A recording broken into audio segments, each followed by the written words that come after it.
guys, I'm going to continue my skincare routine series. Today I'm going to be talking about cleansers. So I talked about eye makeup removers, I've talked about serums, and a few other things I can't remember, whatever. So the link for that, and if there are 2 more videos, they'll be here as well. So go and check those out if you already haven't. But like I said, today's video is going to be about cleansers and talking about different kinds. I'm going to get specifically into which ones you should use for specific skin types later.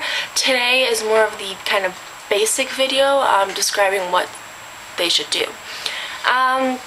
So cleansers are the first thing that you should be using when you are washing your face. They come in very different formats. You can have a foaming cleanser, you can have a mousse cleanser, you can have a gel cream cleanser, you can have a milk cleanser, you can have a tissue off cleanser. There's various kinds and they're meant for various skin types. Normally if you have an oily skin, it's because your sebaceous glands are overproducing sebum. Sebum is the oil, it's just a fancy word for oil. And that oil is what gives you that shine. Now, if you don't clean your pores properly, that oil can mix with dirt and pollution and free radicals, which also age us, clogging your pores, making you break out. So normally if you have oily skin, you tend to break out also, but that's not necessarily the rule. You can just have a shiny T-zone and have combination skin. However, foaming cleansers are excellent for oily, acne-prone skins because when it foams, you're getting a deep purification action, so you're really helping purge those pores of anything that might be in there that may cause a pimple to erupt. So that's the first thing. Next, you have more of a milk cleanser.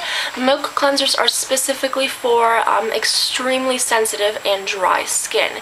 If you have dry skin, do not use a foaming cleanser. You don't need to have that extra clean. You actually need to give back into your skin.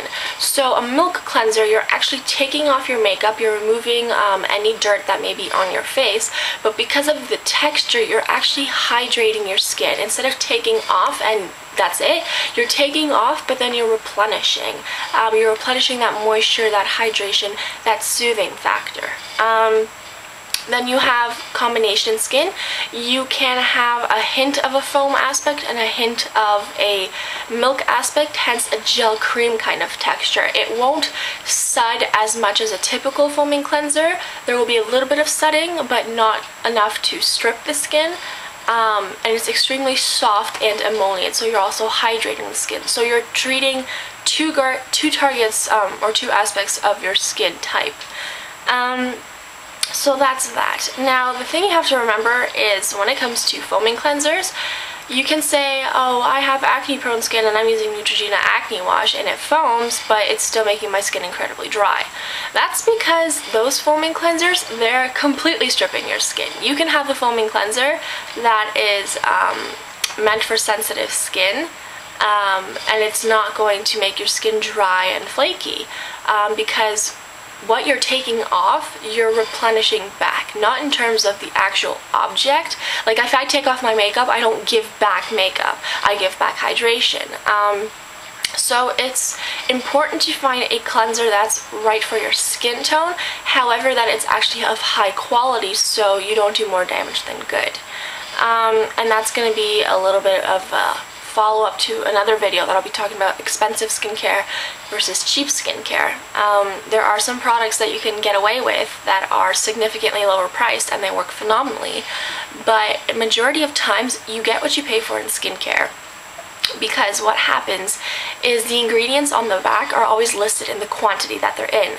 So I know everyone has like gone gaga for the Garnier Rollerball eye thing. It has a metal ball, has a cooling effect. It's supposed to help with depuffing of the eyes and any dark circles you may have and just the beginning of fine lines and wrinkles.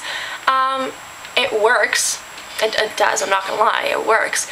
But take a look at this. How long does it take to work? Second of all, how good are the results? Are they as optimal as they could be? And when you stop using it, how long do the results last?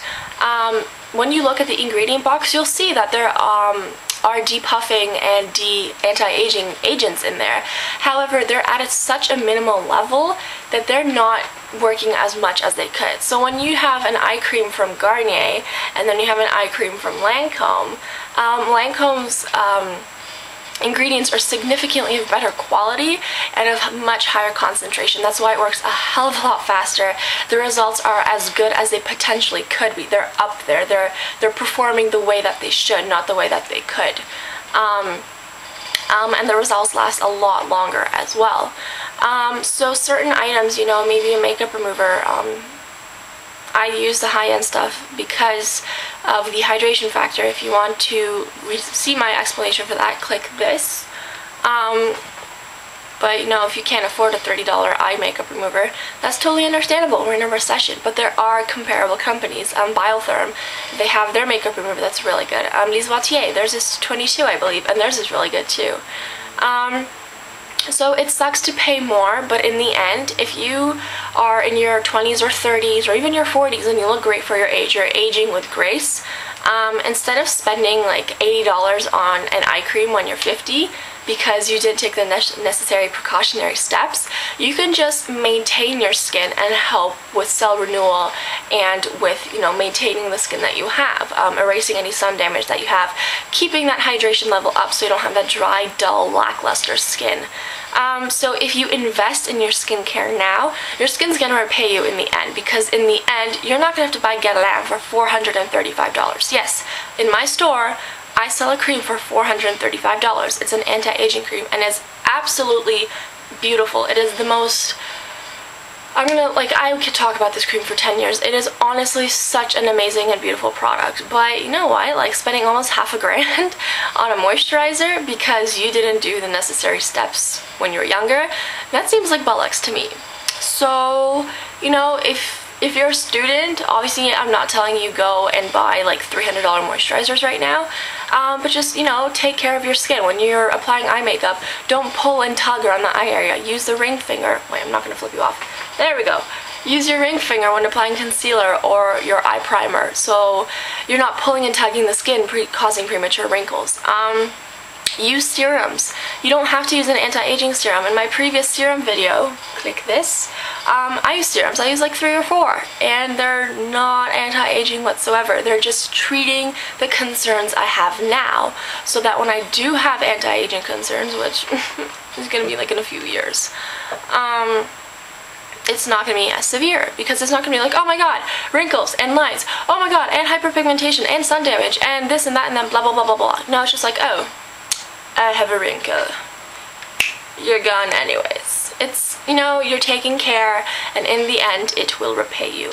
So cleansers, again, they are extremely important, because if you have your pores clogged, even if you don't have acne-prone skin, if you have your pores clogged, when you're older, you're going to have incredibly dull skin, and you can exfoliate and you can do glycolic peels and you can moisturize the shit out of your epidermis, but if you have no purging factor, no purification factor, there's only so much that you can do. So what I'm trying to say is use the right cleanser for your skin type. If you don't know what your skin type is, or you don't know if you should be using a better skin cleanser, message me. I am trained in skincare. I have a lot of knowledge about this. I can you know, do a consultation with you. Just give me details. Where are you shiny? How shiny are you on a scale of 1 to 10? If you have any redness or sensitivity, where? Do you ever have an itching, burning sensation? Like I said, I have acne rosacea. So I have the oily T-zone, I have the dry cheeks, plus I have acne breakouts, plus I have redness, plus I have crazy sensitivity, and I have burning issues if I don't put something on that's meant for sensitive skin. And even some products meant for sensitive skin, they still irritate the shit out of my skin. So I have a lot of concerns. So it took me a while to finally find something that works for me.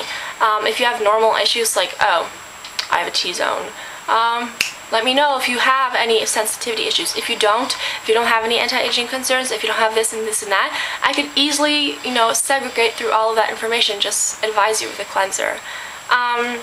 If you don't want to do that, go to a skin professional, go to a counter, go to Lancome or Holt Renfrew or Sephora. They'll be able to help you out. You know, that's why we have those jobs. That's why people such as us are trained in this. It's not to sit there and look pretty.